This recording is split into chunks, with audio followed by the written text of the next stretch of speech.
Right. And the one thing that I would actually take out of our or I guess we don't need to take it out, but I want to explain is the podcast, the episode is called Don't Fear the Pivot.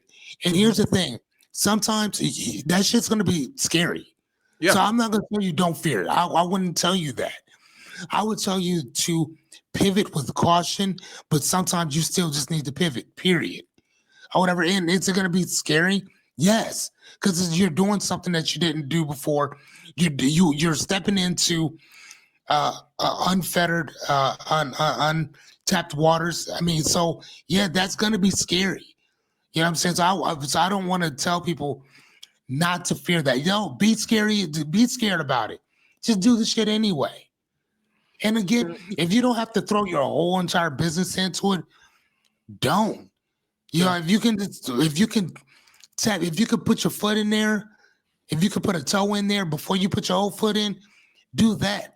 But then there were some businesses that you either got those products out or you failed. Plain and simple. So you had to jump all the way in. Go ahead. Go ahead. So, building off of what we were talking about with the pandemic and the restaurants, one of the things that started popping up were the use of ghost kitchens, and that was brought on What's more that? or less What's by the that? pandemic. So, a lot of times, a ghost kitchen is a kitchen that sets up either it might be set up in like an established franchise, or it may even be a standalone facility, and all they do is fulfill online orders.